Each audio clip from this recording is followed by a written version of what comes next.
So let's discuss the syllabus pattern for IIT JAM, right? So सुबह से 2 class ले लिया होगा तो you might be tired, but exam, see, exam को क्रैक करना डिफिकल्ट नहीं है अगर राइट प्लानिंग से क्रैक करेंगे तो, ठीक है? If you will be means plan correctly, because you will be studying physical chemistry, organic chemistry and inorganic chemistry. You need not to be an expert of chemistry, right? But you should know on which platform you are playing or in which game you are, right? तो मैं आपको सबसे पहले ना IIT jam का syllabus दिखाता हूँ और प्रीवियस ईयर के क्वेश्चन पेपर्स का एक आउटलुक दिखाता हूँ, because that outlook will give you the confidence. Wait one second.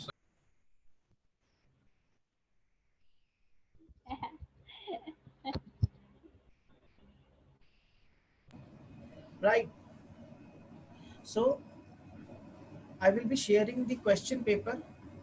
सी, कोई भी एंट्रेंस का आप जब तैयारी करने जाते हैं ना, तो कोई भी एंट्रेंस की तैयारी करने जाएंगे, सपोज आईआईटी जैम का तैयारी करेंगे या फिर नेट जीआरएफ का भी तैयारी करेंगे आप कुछ टाइम के बाद में, राइट?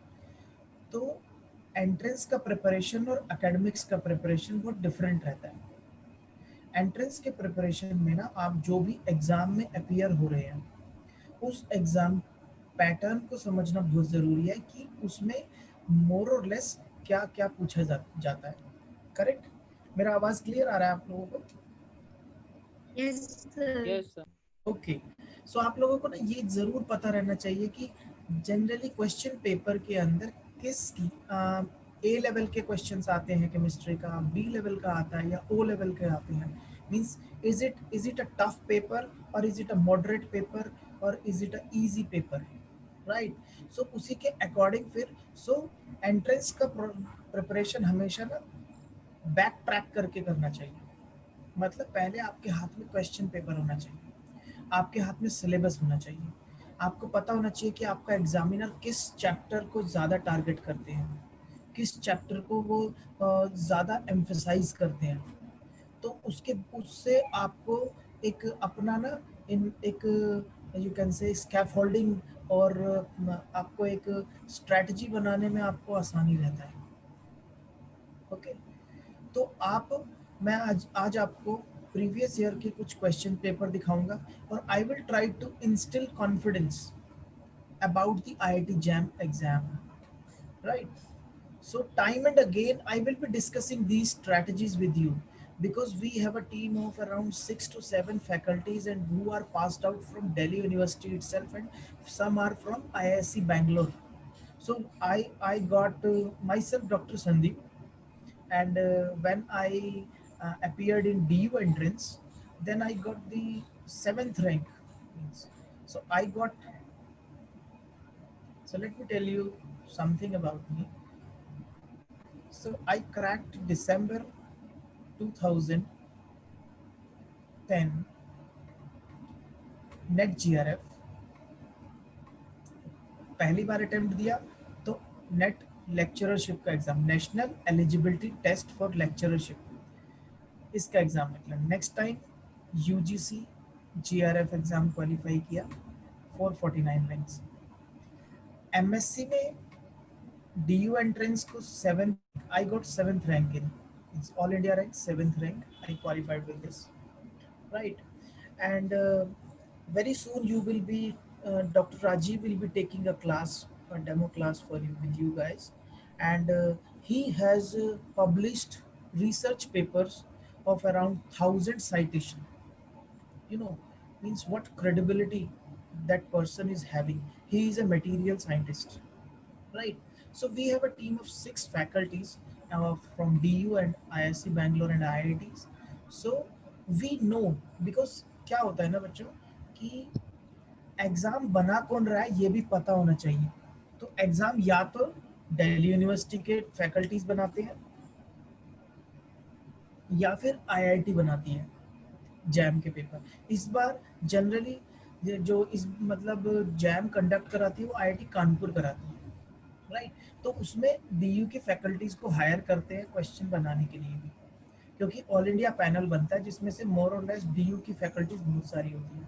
सो हम लोगों ने DU का एग्जाम क्वालिफाई किया, नेट GRF क्वालिफाई किया, राइट, बार्क का एग्जाम क्वालिफाई किया। सो ओवरऑल एक्सपीरियंस ये निकलता है कि ना कुछ फिक्स पैटर्न है इन एग्जाम का, इन एंट्रेंसेस का कुछ पैटर्न है कि यही क्वेश्चंस टारगेट किए जाते हैं बार बार कुछ वही क्वेश्चंस रिपीट होते हैं।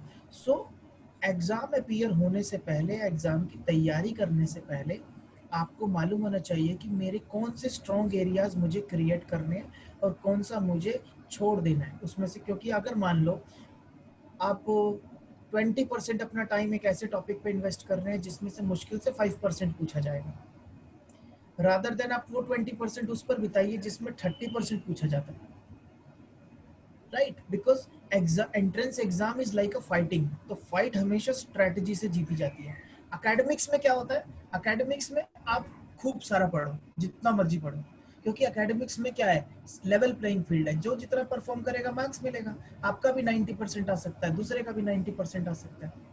बट एंट्रेंस में क्या होता है, कट ऑफ बनती है, एक मेरिट बनता है हमेशा।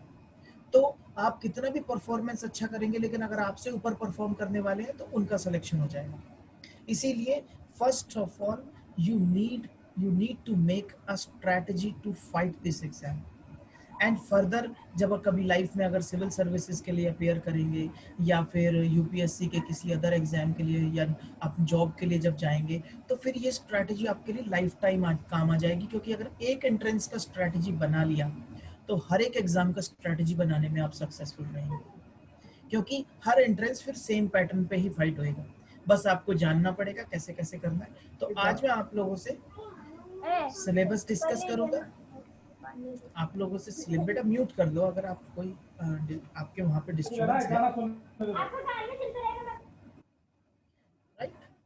सो आज मैं आप लोगों से बेसिकली जो डिस्कस करने जा रहा हूँ वो सिलेबस डिस्कस करने जा रहा हूँ, राइट, और previous year question papers discuss करने जा रहा हूँ। ठीक है, आप सोचते हैं कि एग्जाम कैसा आता है, कैसा, let us understand the standard of the exam by looking at the question paper.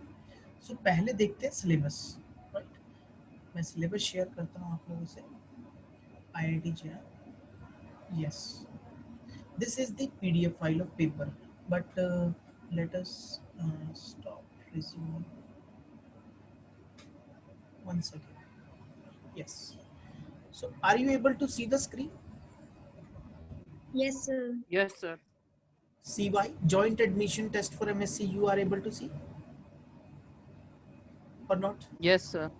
Yes, sir. Okay. But why not I am able to annotate it? Uh, if you are able to see this, then you should be able to annotate it.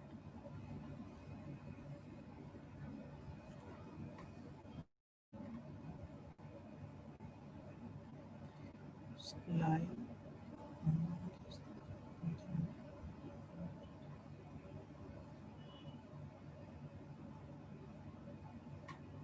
एक second.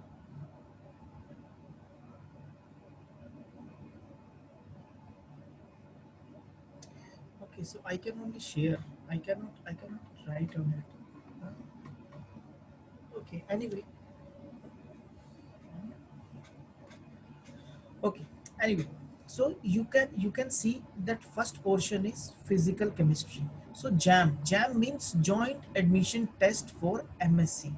J for joint, A for admission, M for MSc. Joint admission test for MSc, right? Okay.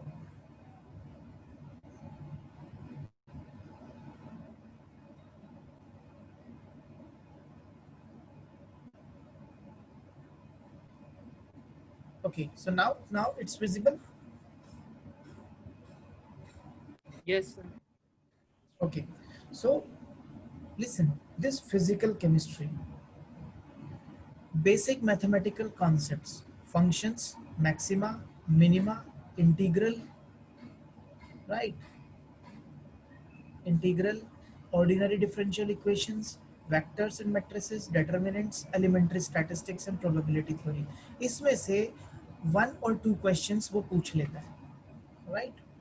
And atomic and molecular structure अगर आप देखोगे तो Bohr's theory आप 12th class में 11th class में पढ़ते हैं। वेव पार्टिकल ड्यूअलिटी ये भी आप 11th क्लास में पढ़ते हैं। अनसर्टेनिटी प्रिंसिपल ये भी आप 11th क्लास में पढ़ते हैं एटॉमिक स्ट्रक्चर के अंदर। स्क्रोडिंजर्स वेव इक्वेशन ये भी आप पढ़ते हैं। Quantum numbers, shapes of orbital, इनका हमें ग्रेजुएशन में एक ब्रॉडर पर्सपेक्टिव दिखाया जाता है, तो हम एक ब्रॉडर पर्सपेक्टिव यहाँ पर डिस्कस करेंगे। ठीक है, इसी को मैंने क्वांटम केमिस्ट्री टॉपिक का नाम भी दिया है। देन थ्योरी ऑफ गैसेस में equation of state for ideal gas है, नॉन आइडियल वैन डर वाल p plus a n square by v square, right? V minus nb equal to nRT, that equation. Kinetic theory of gases, Maxwell Boltzmann distribution law, law of equipartition of energy. ये इतना छोटा सा syllabus है theory of gases में, right? Then solid state में हम crystal and crystal systems पर का से क्वेश्चन आते हैं।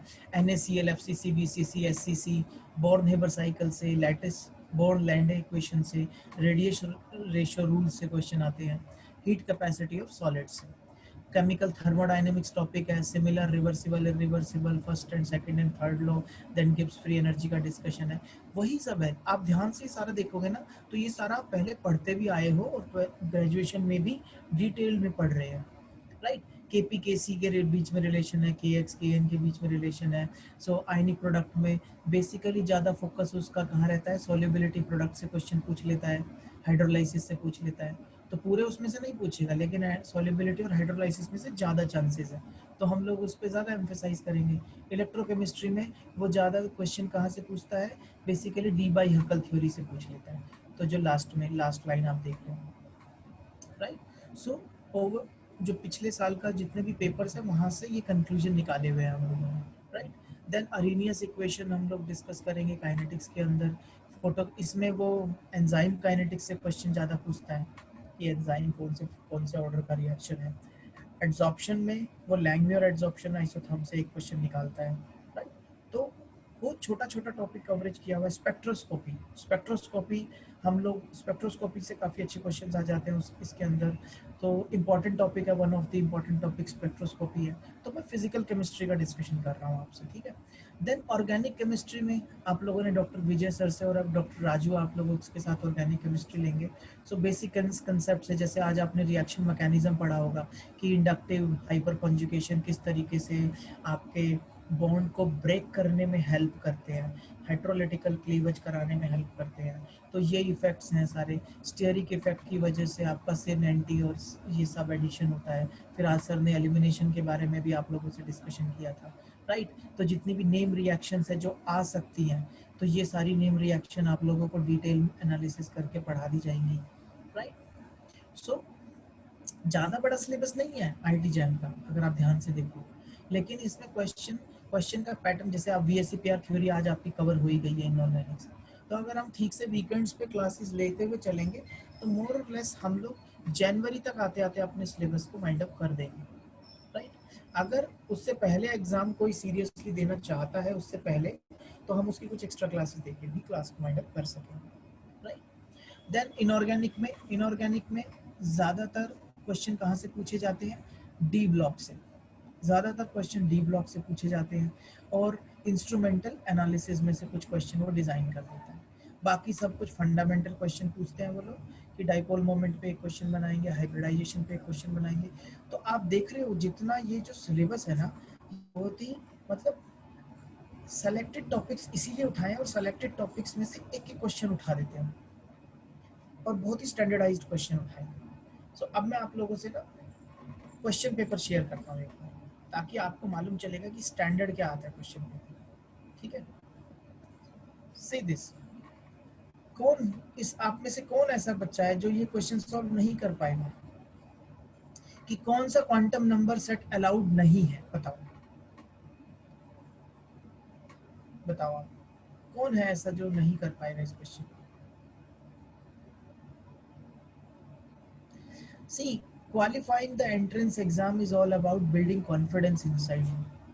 तो जो भी आप लोग कर रहे हो ना, इतना समझो कि मेरी फाइट 100% फाइट ही नहीं है, क्योंकि मैंने बहुत कुछ सीखा है 11th में भी, 12th में भी, ग्रेजुएशन में भी, राइट? तो एग्ज़ाम क्वालिफाई करना बहुत इजी हो जाता है अगर आप ये समझ लोगे कि मुझे कितना पढ़ना है। बताओ मिताली, 39 क्वेश्चन को सॉल्व करो। कौन सा अलाउड नहीं है? Rajiv, I am not able to write over it, I am able to only write on the white board. How, why is it so?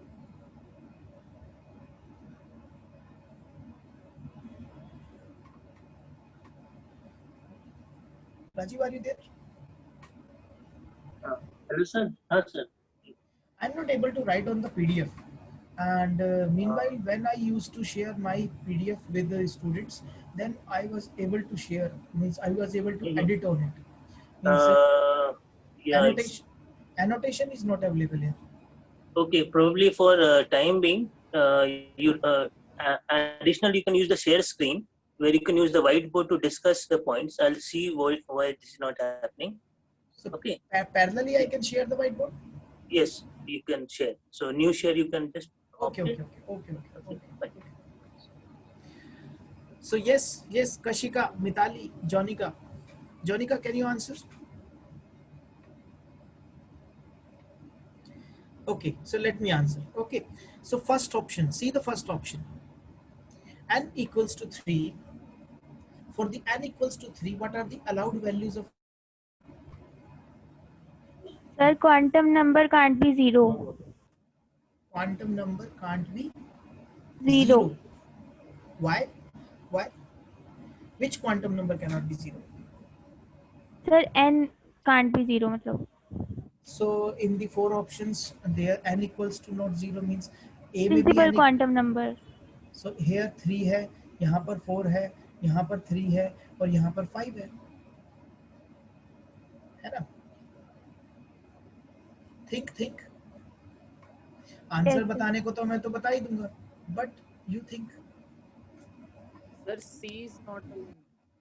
C is not allowed. Why? Sir, Why? because N and L cannot be equal. Like perfect. yes, sir. So it means if there is a value of n, and for L values is 0 to n minus 1 up to 1, right? And m values are minus L to plus L, and spin quantum number says that there are only 2 allowed values plus minus half, correct? So see, इस question को understand करने में या इसको समझने में ना तो ग्रेजुएशन का ज़रूरत है, ये हम अपने 11th और 12th क्लास में पढ़ते हुए बहुत अच्छे से आते हैं, एग्री ना?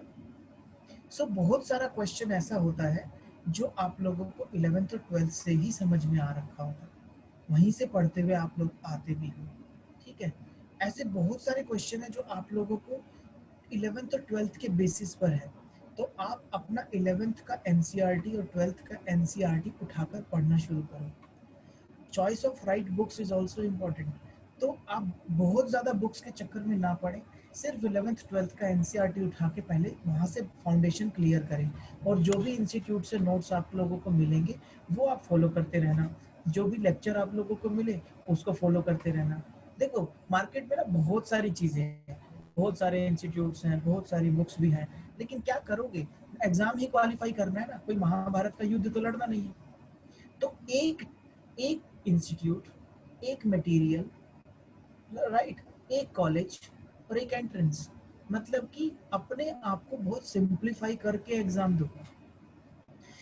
तोबा मचाने का जरूरत नहीं है कि इनऑर्गेनिक का 3-4 बुक ले लिया, ऑर्गेनिक का 3-4 बुक ले लिया, फिजिकल का 3-4 नहीं। फिजिकल केमिस्ट्री के लिए पूरी शर्मा पठानिया लेकर रख लो अपने पास में।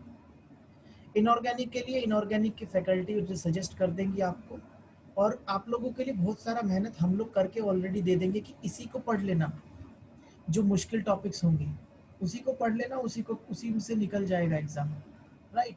आप लोगों को क्वेश्चन कंपाइल करके हम लोग दे देंगे ऑलरेडी। इंस्टीट्यूट से सिर्फ यही फायदा होता है कि आपकी जो मेहनत, जो फालतू के कामों में मेहनत होती है, segregation of question, collecting the material, वो आपको इंस्टीट्यूट करके दे देता है और एक डायरेक्शन प्रोवाइड कर देता है कि आप इस पैटर्न पे आप मेहनत करिए। तो यहाँ पर जो फैकल्टीज है वो एक तरह से आप लोगों के लिए ये समझ लो दिए का काम करते हैं। जब दिया लेके चलते हैं तो सामने थोड़ी रोशनी दिखाई देती है जिससे आप आराम से चल सकते हैं, right? That is the work of only faculty, और कुछ नहीं करता, पढ़ते तो आप ही हैं, हम तो सिर्फ और सिर्फ आपको गाइड कर सकते हैं, राइट? ठीक है, आगे चलते हैं। देखो आज आप लोगों ने देखो ये पढ़ा होगा, आज आप लोगों ने ये शिरीष सर ने VSCPR थ्योरी डिस्कस किया होगा। तो ये क्वेश्चन देखो, करके देखो इस क्वेश्चन को, बता सकते हो किसके पास 2 लोन पेयर है? 2 TLF मार्क्स, 2 मार्क्स का पेपर है, 2 मार्क्स का है। HCl2 plus CL TLF3 CL LF3 and ICl2 plus. अच्छा, आपने क्वेश्चन किया था आज वहाँ पे? Yes sir. Yes.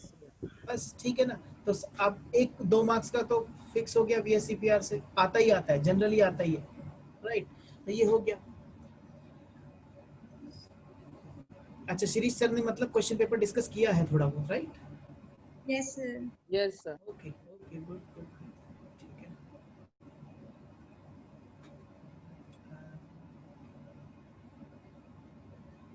अच्छा,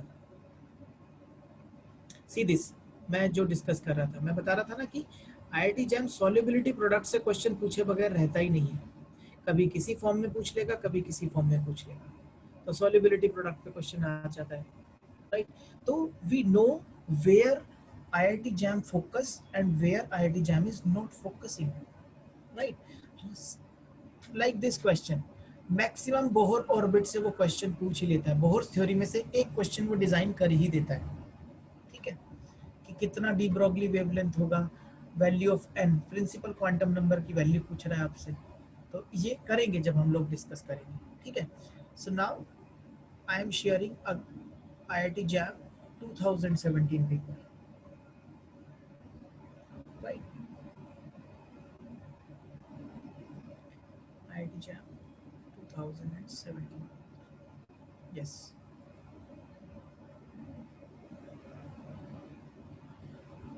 सी द क्वेश्चन पे बॉइलिंग पॉइंट कंसिडरेशन पूछ रहा है, राइट। इनऑर्गेनिक केमिस्ट्री का ये क्वेश्चन है, राइट। देन लैटिमर डायग्राम से क्वेश्चन निकाला है उसने, AgNO3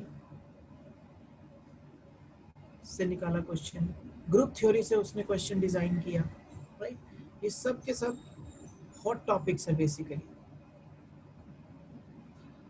okay.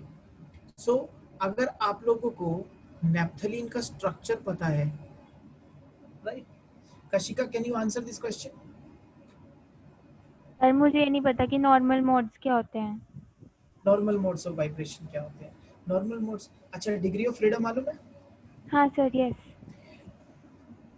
Degree of freedom क्या होता है? Sir degree of freedom linear non linears की होती है ना। ठीक है, कितना होता है? जॉनिका मालूम है आप लोग को? आपको? Sir Yes, non sir. Linear की 3n-6। 3n-6। जॉनिका बता रहे हैं या कशिका बता रहे सर हैं? Kashika. Okay okay. So Jonika, have you covered this means calculation of degree of freedom?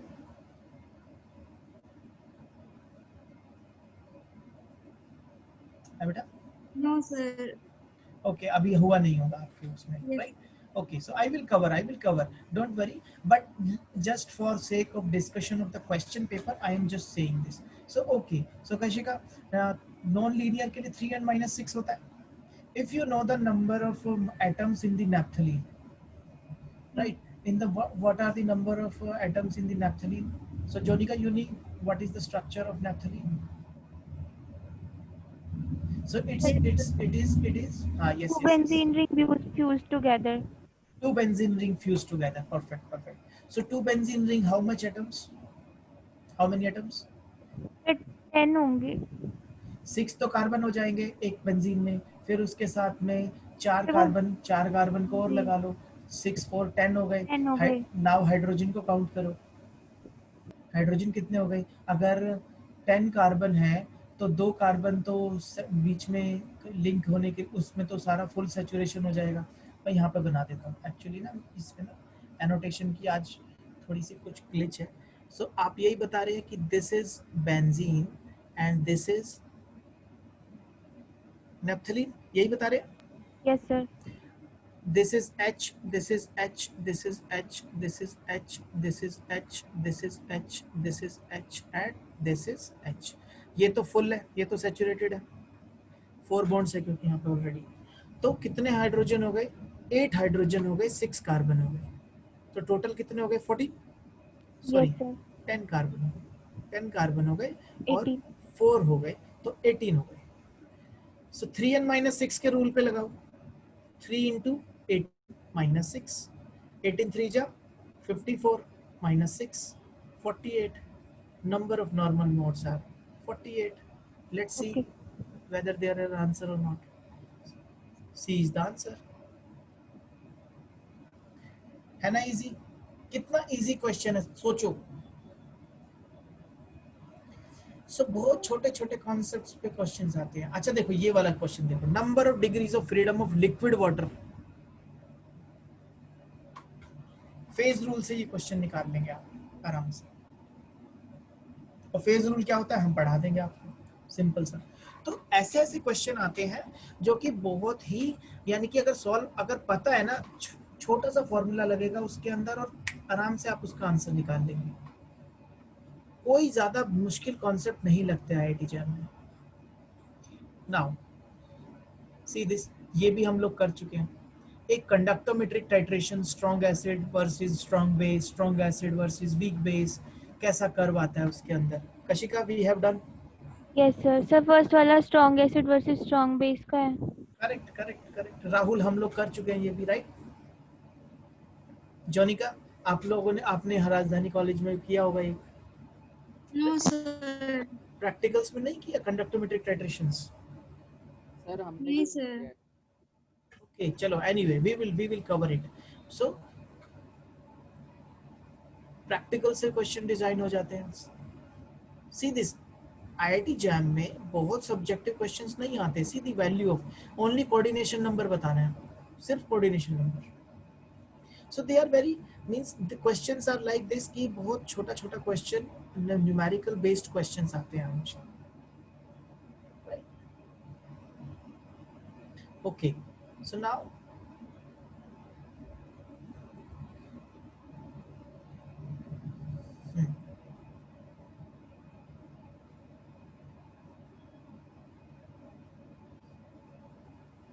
अब आपको अगर पता हो कि एनेंशियोमर क्या होता है तो आप बड़े इजीली इस क्वेश्चन को देख के सॉल्व कर सकते हैं, है ना। तो क्या होते हैं enantiomers? Sir mirror images. Mirror images of each. तो आप तो सिर्फ मैं एक क्वेश्चन पेपर दिखा के आपको ये बताना चाहता हूँ कि ना आप बड़े आराम से क्वेश्चन को सॉल्व कर सकते हैं अगर आप टारगेटेड स्टडी रखेंगे। तो आपको मालूम होना चाहिए कि मैं किस किस क्वेश्चन को अच्छे से किस किस टॉपिक को तैयार करके जाऊंगी और उससे हम लोग आराम से तैयारी मतलब क्रैक कर सकते हैं इस एग्जाम में। ऑर्गेनिक तो चलो मैं अभी डिस्कस नहीं कर रहा हूँ आप लोगों से। See this, these two question number 26 and 27, these questions are based from the first section of physical chemistry, basic mathematics है, basic mathematics। dy by dx is equal to minus y by x, ये कौन से curve को represent करता है, ये सब एक क्लास के अंदर डिस्कशन हो जाएगा। इस डिटर्मिनेंट का वैल्यू क्या है, ये 12th क्लास में आप डिटर्मिनेंट पढ़ते भी आते हैं, तो वहां से हो जाएगा ये क्वेश्चन। ठीक है, हो सकता है आप में से किसी ने डिस्कस कर रखा हो पहले से। देखो एटॉमिक स्ट्रक्चर से फिर से एक सिंपल सा क्वेश्चन, आयनाइजेशन एनर्जी बाल्मर। अगर आपको बाल्मर सीरीज पता होगा तो अभी आप ये क्वेश्चन सॉल्व कर लोगे, राइट।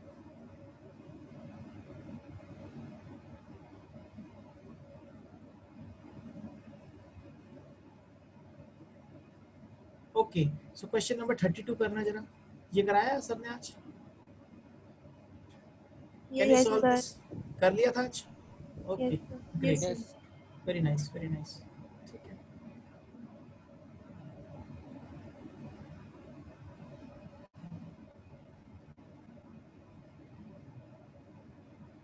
सब अब विजय सर सबको एक एक करके डिस्कस कर देंगे आप लोगों के साथ, क्योंकि हम इसका पूरा अच्छे से डिस्कशन करके आपको सब समझा देंगे कि क्लेजन रीअरेंजमेंट क्या होता है, पेरिसाइक्लिक क्या होता है, सिग्मा ट्रॉपिक क्या होता है, राइट।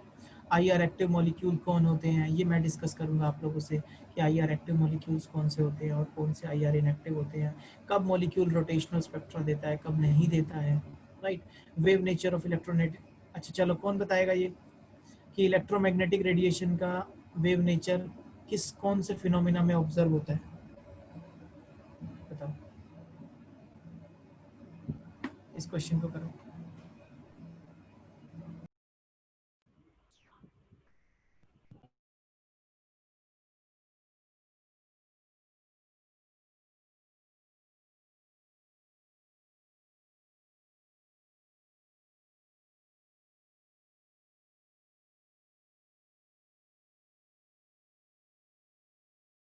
हाँ बच्चों, बता सकते हो? क्योंकि इस क्वेश्चन को करने के लिए ना कोई ग्रेजुएशन का नॉलेज चाहिए, ना कोई प्रिपरेशन चाहिए, ये तो आप आराम से बता सकते हो, क्योंकि ये 9th क्लास का कॉन्सेप्ट है। Refraction. Wave nature sir of electro, interference. Photo photo electric में तो पार्टिकल होते हैं ना। Sir interference. अच्छा, इंटरफेरेंस वेव फिनोमिना लगता है, डिफ्रैक्शन नहीं लगता? तो तो डिफ्रैक्शन। पैटर्न, एग्जाम के पैटर्न को समझो पहला। अब मैं एग्जाम के पैटर्न पे ही आता हूँ आप लोगों के साथ पहले, ठीक है?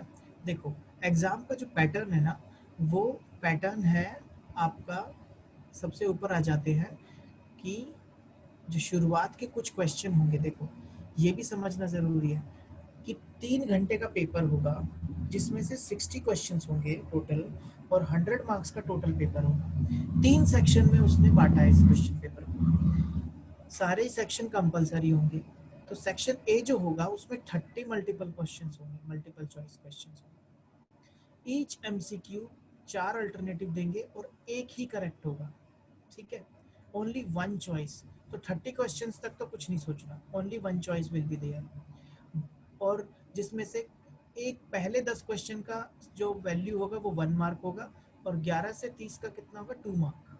तो टोटल हो गया एक तरह से 50 मार्क्स तो यहीं पर हो गए, जिसमें सिर्फ one single question, single answer होगा, सिंगल चॉइस। सेक्शन बी जो होगा वो मल्टीपल सेलेक्ट होगा, मतलब कि जिसमें एक से ज्यादा या एक आंसर करेक्ट हो सकता है। तो अभी वापस उस क्वेश्चन पे अगर मैं जाऊंगा तो फिर आप आंसर करके बताना उसको, ठीक है? इसमें क्या होगा कि अगर आपने जितने करेक्ट हैं उस पर टिक कर दिया तो ठीक है, अदरवाइज आपको 0 मिलेगा, आपको मार्क्स ही नहीं मिलेगा। और हर क्वेश्चन की वैल्यू 2 मार्क्स है, तो 10 क्वेश्चन हो गए टोटल, तो 20 मार्क्स का तो ये हो गया। बाकी बचे 30 मार्क्स, तो 20 न्यूमेरिकल क्वेश्चन होंगे लगभग आई थिंक। हाँ, इसमें 10 क्वेश्चन 1 मार्क के और 10 क्वेश्चन 2 मार्क्स के होंगे, इसमें न्यूमेरिकल टाइप आंसर होंगे, ठीक है? देन अब ये भी जान लो कि नेगेटिव मार्किंग होगी या नहीं होगी, ठीक है? सो ऑल सेक्शंस में अगर आपने क्वेश्चन अटेम्प्ट नहीं किया तो आपको 0 मिलता है, जो कि जनरली सभी एग्जाम्स में होता है। बट अगर आप गलत करोगे तो रॉन्ग एंड नेगेटिव मार्किंग होगी। एक क्वेश्चन के मार्क में 1/3 डिडक्ट होगा, 2 मार्क्स के क्वेश्चन में 2/3 डिडक्ट हो जाएगा, मतलब बहुत हैवी नेगेटिव मार्किंग है, 66% डिडक्शन हो जाएगा। जनरली 1/4 होती है नेगेटिव मार्किंग, इसीलिए इसमें वही अटेम्प्ट करके आना जो कि आता हो, ठीक है?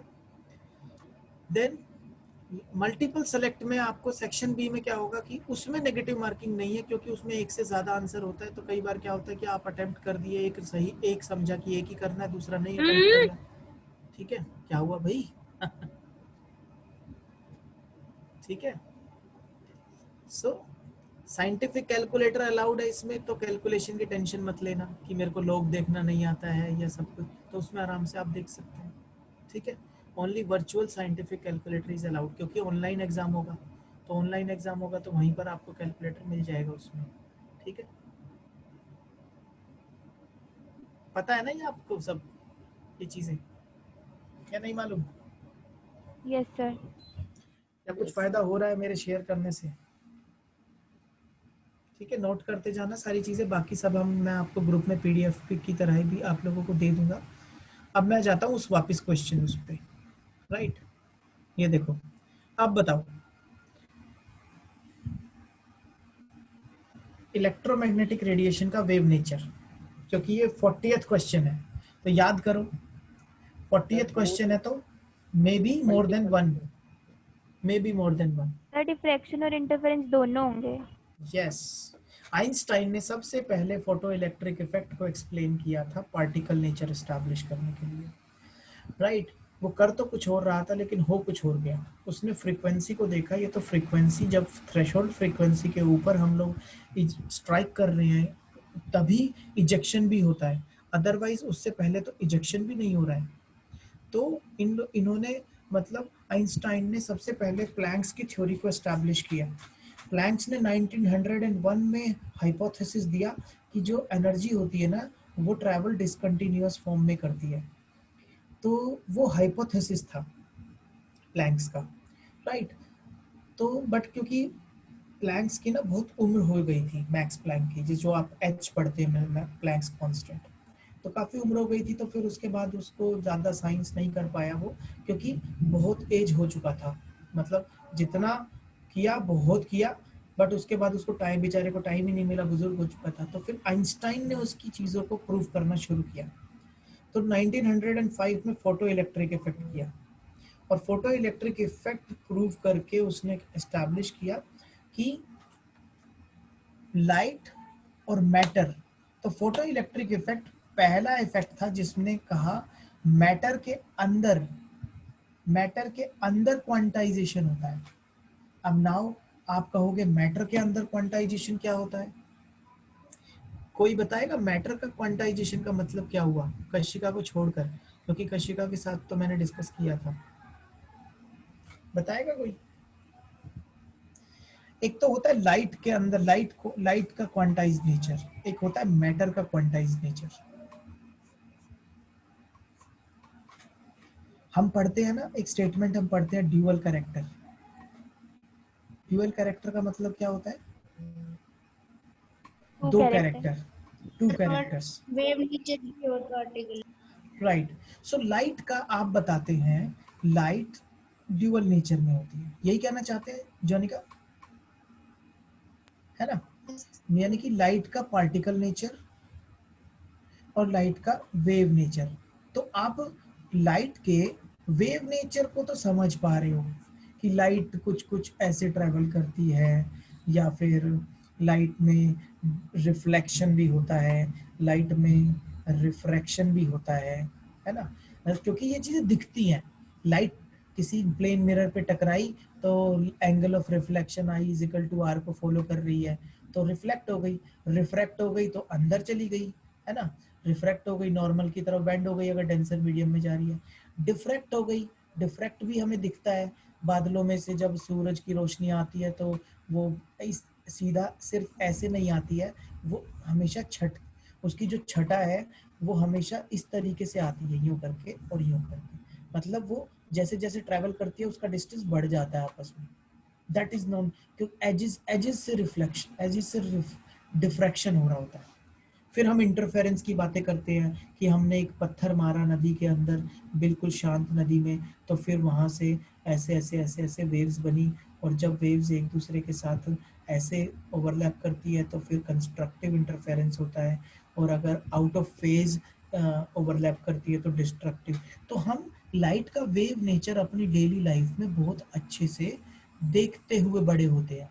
अपनी जब बचपन से लेकर अब तक हम लाइट के नेचर को देख रहे हैं, तो हमें लाइट के वेव नेचर को समझने में आज तक कोई परेशानी नहीं हुई। जैसे मान लो कमरे में दो बल्ब जल रहे हैं, तो जब दो बल्ब जल रहे हैं तो उन शैडो कम हो जाती है, लेकिन फिर भी शैडो कहीं ना कहीं बनती है, तो कहीं कहीं रोशनी बनती है, कहीं कहीं अंधेरा भी बनता है ना? सो लाइट के वेव नेचर से तो कोई परेशानी नहीं होती, लेकिन जॉनिका लाइट के पार्टिकल नेचर से क्या समझते हैं आप, बता सकते हैं? मतलब ये क्वेश्चन उठता है ना। अच्छा, दूसरा मैटर का, तो इस प्रकृति ने ना दो चीजें बनाई हैं, हमेशा याद रखना। अगर लाइट के पास पार्टिकल, पार्टिकल नेचर का मतलब पता है क्या है? पार्टिकल, कशिका क्या होता है पार्टिकल नेचर, बेटा बताना, राहुल बताना, पार्टिकल राहुल बताएगा, राहुल तुम बताओ, सर दीपांशी, पार्टिकल, हाँ बताओ बताओ बेटा, हाँ बताओ। Yes sir, so particle nature is like कि जो हमारा जो ट्रेवल कर रही है लाइट, वो पार्टिकल के फॉर्म में कर रही है, डिस्टिंक्ट पैकेजेस के फॉर्म में ट्रेवल कर रही है, पार्टिकल फॉर्म में ट्रेवल। करेक्ट करेक्ट, दीपांशी तुम बताओ, यही है, करेक्ट है ये, करेक्ट है दीपांशी या चले गई? है दीपांशी, बताना चाहोगे? सर यही बट लाइक हाँ मतलब फ्री इलेक्ट्रॉन्स का बेसिकली एमिशन होता है पार्टिकल नेचर में। ओके ठीक है, ओके चलो फिर मैं अभी एक्सप्लेन करता हूँ। अच्छा, मैटर का ड्यूअल नेचर क्या होता है? मेटल का ड्यूअल नेचर कौन बताएगा? व्हाट डू यू सी, एक चीज समझना, इस यूनिवर्स में ना दो ही चीजें हैं, एक है मैटर, एक है एनर्जी।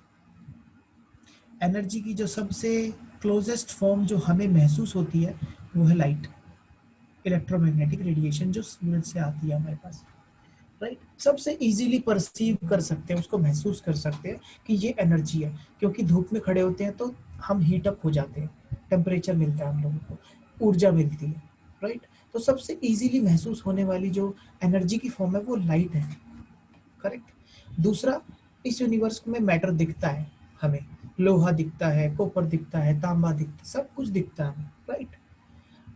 लकड़ी दिखती है, मैटर दिखता है, फील हो सकता है। तो मैटर फील होता है मैटर की फॉर्म में। हाँ, अब मैटर बड़ा भी हो, मतलब मैक्रोस्कोपिक भी होता है और माइक्रोस्कोपिक भी होता है। मैक्रोस्कोपिक जो आप अपनी डेली लाइफ में दिख रहा है आपको, माइक्रोस्कोपिक वो होता है जो कि आपको आप नेकेड आई से नहीं देख पा रहे हैं।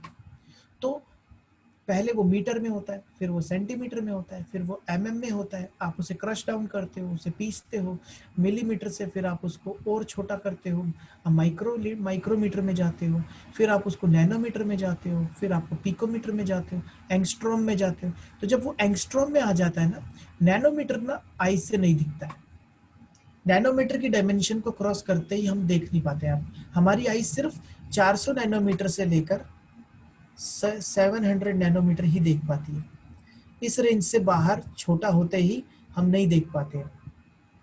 तो इतना उसका ऑर्डर होना चाहिए, 400 नैनोमीटर एटलीस्ट, 700 नैनोमीटर के बीच में, तभी हम कुछ देख भी पाते हैं। तो बेसिकली मेरे कहने का मतलब है कि जब ऑब्जेक्ट जो होता है वो छोटा होता चला जाता है तो उसकी प्रॉपर्टी बदल जाती है। जैसे ही आप मैक्रोस्कोपिक, मैं नेक्स्ट स्लाइड बताता हूँ फिर आपको भी समझाने की कोशिश करता हूँ। जब ऑब्जेक्ट मैटर को आप छोटा करते चले जाते हो, छोटा करते करते करते वो क्लासिकल फिजिक्स को डिसओबे करने लग जाता है, क्लासिकल फिजिक्स को डिसओबे करने लग जाता है। What is classical physics? कि ये एक एंगल ओमेगा से घूमेगा, ये लॉ न्यूटन्स के लॉज को फॉलो करता है ना, न्यूटन्स के लॉज को ये फॉलो करेगा, पूरा का पूरा v is equal to u plus a t इसके ऊपर वैलिड होगा, right. f is equal to mass into acceleration होगा, p is equal to m v होगा। ये सारे क्लासिकल फिजिक्स के रूल्स हैं बेसिकली। तो मैक्रोस्कोपिक ऑब्जेक्ट्स इन सारे रूल्स को फॉलो करते हैं। लेकिन जैसे ही मैटर को हम छोटा करते चले जाते हैं तो मैटर का जो क्लासिकल फिजिक्स के थ्रू बोलते हैं हम इसको, ये अगर जो चीजें ये फॉलो कर रही है तो हम कहते हैं कि वो पार्टिकल नेचर को फॉलो कर रहा है। दैट इज द मैटर का पार्टिकल नेचर। अगर कोई वेव की तरह ट्रैवल कर रहा है, that is also classical theory. But जब छोटा करते चले जाते हो आप तो कहते हैं कि मैटर जो है ना वो अपने पार्टिकल नेचर को छोड़कर वो वेव को पकड़ने लगता है। मतलब कि अगर आप इलेक्ट्रॉन को देखोगे तो अगर आपने एक फुटबॉल को लात मारा, राइट, ये गोल पोस्ट है, तो फुटबॉल कैसे जाएगा? ऐसे जाके स्विंग होके चले जाएगा, राइट। लेकिन अगर आप एक इलेक्ट्रॉन को लात मारते हो तो वो पता है कैसे जाता है? He travels in the wave form. That is the light, that is the wave character of an electron. Because it is so small, it is a microscopic particle. And microscopic particle जो होते हैं वो अपने wave nature को ज्यादा show करते हैं rather than particle nature को। तो जब भी मैटर छोटा होता चला जाएगा वेव नेचर को पकड़ने लग जाएगा। सर यस, बॉल को भी लाइक हम जब किक करते हैं तो वो भी उसकी भी वेव्स फॉर्म होती है, लेकिन वो हम देख नहीं पाते ना। yes, that is the principle of Heisenberg, uncertainty principle, कि because macroscopic, that is why it is a spectrum, कि macroscopic object लोगे तो wave particle character dominate करता है, microscopic particle लोगे तो wave nature dominate करता है। And the de Broglie was the first scientist who connected the particle nature and wave nature. He derived this lambda is equal to h upon mv. lambda is equal to h upon p. Momentum is a nature, momentum is what? P is equal to mv. Momentum is a characteristic of a particle. कि कौन कितना momentum transfer किया. एक truck जब किसी cycle वाले से टकराएगा तो क्या होगा? ट्रक का जो मोमेंटम है वो इतना ह्यूज है कि साइकिल वाले को मार देगा, मतलब साइकिल को तोड़ देगा. बट साइकिल का मोमेंटम ही इतना कम है कि वो ट्रक को कुछ भी नुकसान नहीं पहुंचा पाएगा. तो मोमेंटम ट्रांसफर होता है वो शो करता है कि इसके पास मास है, इसके पास ग्रेविटी है, ग्रेविटी से ये अफेक्ट हो सकता है, इसके पास एक्सीलरेशन है. तो ये बोलते हैं कि जिनके पास ये प्रॉपर्टीज होती है वो पार्टिकल नेचर को शो कर रहा है. राइट. सो डी ब्रोगली साइंटिस्ट जो थे उन्होंने, वो पहले साइंटिस्ट थे जिन्होंने लैम्डा मतलब वेव नेचर यानी कि वेव और पी मतलब मोमेंटम, इसको इंटरकनेक्ट किया. तो डी ब्रोगली ने lambda is equal to h upon m v, hypothesis था, ये एक्सपेरिमेंट नहीं किया था उसने. एक तो प्लैंक्स का हाइपोथेसिस आया था और फिर दूसरा हाइपोथेसिस आया था इसका डी ब्रोगलीज का. इन्होंने कोई एक्सपेरिमेंट्स नहीं किए. प्लैंक्स भी बोल के चला गया E is equal to H मी होता है, पैकेट्स में जाती है, जाओ अब एक्सपेरिमेंट करते रहो, मैंने तो theory they the.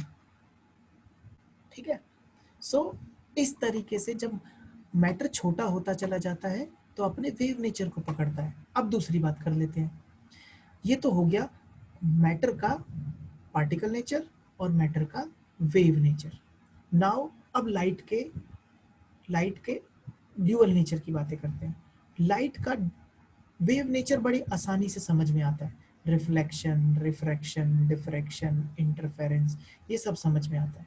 But what is the actual means this particle nature का मतलब क्या है? तो पार्टिकल नेचर जो राहुल बोले वो बिल्कुल एग्जैक्ट बोले कि जो लाइट है ना वो, क्योंकि क्लासिकल थ्योरी ऑफ फिजिक्स बोलती थी कि जो लाइट है ना वो कंटिन्यूअस एनर्जी फॉर्म में चलती है. मतलब किसी को भी अगर उसे एनर्जी देनी है तो कंटिन्यूअस देती रहेगी. ऐसा कुछ नहीं है कि उसका कुछ फिक्स एनर्जी ही उसके अंदर जा सकता है, वो जितना आया सारा दे देगी उसको. तो पहली बार कंटिन्यूअस एनर्जी से डिसकंटिन्यूअस एनर्जी की बातें हुई. तब उन्होंने कहा कि जो पैकेट में जाएगी, 1 पैकेट, 2 पैकेट, 3 पैकेट, 4 पैकेट, तब जाकर वो एनर्जी ट्रांसफर होती है उसके. यानी अब एक बात यहाँ नोटिस करने वाली है कि जब हम लाइट का पार्टिकल नेचर डिस्कस कर रहे होते हैं ना, यानी कि लाइट ट्रैवल करेगी पैकेट्स ऑफ एनर्जी में, यानी कि अगर कोई भी उसको रिसीव करेगा तो पैकेट में ही रिसीव कर रहा है. This is extraordinary sentence. Einstein ने बताया कि लाइट के पास पार्टिकल नेचर है, प्लैंक्स ने बोल दिया है, बट इसको प्रूव किसने किया? यानी कि देखो एक बात को समझो, ये ट्रैवल कर रहे हैं पैकेट्स में, लाइट पैकेट में ट्रांसफर करेगी, लेकिन करेगी किसको? एनर्जी तो मैटर के पास जा सकती है या मैटर एनर्जी में कन्वर्ट हो सकता है. इस यूनिवर्स में बोलते हैं कि डाल्टन्स एटॉमिक थ्योरी बोलती है कि atoms are conserved in this universe, they can not be destroyed. जो फिक्स है वो फिक्स है. लेफ्ट हैंड इक्वेशन और राइट हैंड इक्वेशन में एटम कंजर्वेशन चलता है, पता है ना. हम एटम अपने आप बैलेंस करते हैं ना केमिकल इक्वेशंस को. हम बैलेंसिंग क्यों करते हैं? बैलेंसिंग इस वजह से ही करते हैं कि एटम्स कंजर्वेशन फॉलो करना पड़ेगा हमें. ऐसे ही हम एनर्जी को भी, फर्स्ट लॉ ऑफ थर्मोडायनेमिक्स कहता है energy can not be created nor be destroyed. तो इसका मतलब या तो मैटर एनर्जी में बदल जाता है या एनर्जी मैटर में बदल जाती है. तो लाइट अगर पार्टिकल नेचर अगर उसका ये है कि वो फोटोन की सेंस में ट्रैवल करती है, एचम्यू करके ट्रांसफर करूंगी, तो करेगी किसको? करेगी तो मैटर को ही. यानी कि कोई मान लो ये आयरन का बॉल रखा है, इस पर लाइट गिरी तो ये हीट अप होना शुरू हुआ. 1 पैकेट, 2 पैकेट, 3 पैकेट, 4 पैकेट. तो यानी कि मैटर में भी कुछ ऐसा गड़बड़ है जो कि पैकेट में ही रिसीव करता है. यहां से पहली बार पता चला कि मैटर के अंदर fixed level of energies, fixed level of states होती हैं जो कि एनर्जी को लेकर पैकेट को, जो पैकेट आ रहा है उसका एग्जैक्ट मैच का गैप एनर्जी का वहां पर बना भी हुआ है E1 से E2 पे. That is the. अब आपको ये समझ में आ रहा होगा, ये तो कुछ देखा देखा सा लग रहा है, राइट. बट ये पहली बार एक्सप्लेन किया आइंस्टाइन ने फोटो इलेक्ट्रिक, कि जब मैं फिक्स फ्रीक्वेंसी डालता हूँ और तभी कुछ इजेक्शन की संभावना बन भी पाती है, उससे नीचे फ्रीक्वेंसी से नहीं बन रही है. तो पहली बार इसने यहाँ पर इशारा किया कि पैकेट फिक्स है, जहाँ फिक्स रहा है इसका मतलब मैटर में भी फिक्स गैप बने हुए हैं. फिर नेक्स्ट जब 1911 में बोहर आए तो बोहर्स ने सारी पिक्चर क्लियर कर दी कि एटम के अंदर फिक्स जंपिंग होती है और ये गैप फिक्स होते हैं, इसी को बोलते हैं क्वांटाइज्ड लेवल्स। और यहीं से शुरुआत होती है क्वांटम केमिस्ट्री की। आई समझ में? Yes sir. Yes sir. Yes, Did you sir. कुछ इंटरेस्टिंग लगा यस सर। या ये Yes, सब sir. Yes sir. या ये सब पहले से पता था?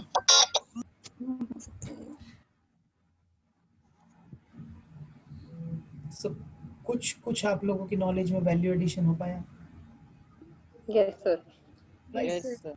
सो कुछ भी जो भी हम लोग डिस्कस करते हैं ना, ये सब चीजें आप लोगों को पता होंगी, बट आधी अधूरी, कहीं कहीं कुछ ब्रिजिंग नहीं हो पा रहा होगा। तो साइंस को ना हमेशा एक स्टोरी की फॉर्म में देखा करो, हमेशा एक स्टोरी की। अभी मैं नेक्स्ट क्लास में, जब हम आप नेक्स्ट क्लास लेंगे तो मैं आप लोगों को बताऊंगा कि सोचो तो सही कि आइज से कुछ दिख नहीं रहा है, न्यूटन्स लॉज को वो फॉलो नहीं कर रहे हैं, मैटर छोटा होता जा रहा है जब, तो कैसे क्लासिकल से हम क्वांटम की तरफ चले, हमें पता भी कैसे लगा कि वो इलेक्ट्रॉन जो है वो वेव नेचर को फॉलो करता है। तो कुछ ऑब्जर्वेशंस आई जिनके बिहाफ पर फिर हम डिस्कस करें। हमने कंक्लूजन किया ब्लैक बॉडी रेडिएशन को डिस्कस करेंगे, कॉम्पटन इफेक्ट को डिस्कस करेंगे, फोटो इलेक्ट्रिक इफेक्ट को अच्छे से डिस्कस करेंगे। वहां से समझ में आता है कि मैटर जो है वो जब स्मॉल हो जाता है तो फिर वो ड्यूअल कैरेक्टर वो भी शो करता है। यानी कि देखो नेचर ने कितना सिमेट्री बनाया है कि एनर्जी अगर ड्यूअल नेचर शो करेगी ना भैया, तो मैटर भी ड्यूअल नेचर शो करेगा। अगर सुख होगा तो दुख भी होगा, दिन होगा तो रात भी होगा। तो नेचर बहुत सिमेट्रिकल है। सर हाँ बोलो। सर वो ना एक बात पूछनी थी कि असाइनमेंट्स वगैरह मिलेंगे या फिर हमें नोट्स ही बनाने हैं? नहीं नहीं, सब कुछ मिलेगा, सब कुछ मिलेगा। असाइनमेंट्स भी मिलेंगे, नोट्स भी मिलेंगे, टेस्ट सीरीज भी होगी, रिकॉर्डेड लेक्चर भी होगा, पोस्ट टेस्ट सीरीज के बाद डिस्कशन क्लास भी होगी, डाउट क्लासेस भी होगी, सब कुछ है। Rest assured. ठीक है रिकॉर्ड, इवन रिकॉर्डेड, जैसे ये लेक्चर भी अभी रिकॉर्ड हो रहा है, राइट? तो ये रिकॉर्डेड ये लेक्चर भी मिलेगा। ठीक है सर। ठीक है। सर सारे लेक्चर्स रिकॉर्डेड होंगे? यस, सब कुछ, मतलब क्लास लाइव होगी बट सारे लेक्चर्स रिकॉर्ड हो रहे होंगे। तो ओके आप कभी भी, आपको जैसे ही क्लास खत्म होगी तो आपके मेल पे लिंक आ जाएगा उस लेक्चर का। जैसे कभी कोई इमरजेंसी आ गया तो कोई क्लास नहीं अटेंड कर पाया तब, ठीक है ना, मतलब कि तब आप आराम से उसको ले सकते हैं। अदरवाइज आई वोंट रिकमेंड कि आप मिस करें क्लासेस रिकॉर्डेड लेक्चर्स के लिंक तो आपको साथ के साथ पहुंच जाएगा हर क्लास का। ठीक है, ओके बेटा। तो आई होप आप लोगों को कुछ समझ में आया होगा। और अभी डी ब्रोगली वाला क्वेश्चन जो दिखाई दिया था मुझे, मैं उससे मुझे ये समझाने के लिए मुझे मिला कि चलो मैं ये वाला कॉन्सेप्ट समझा देता हूँ आप लोगों को।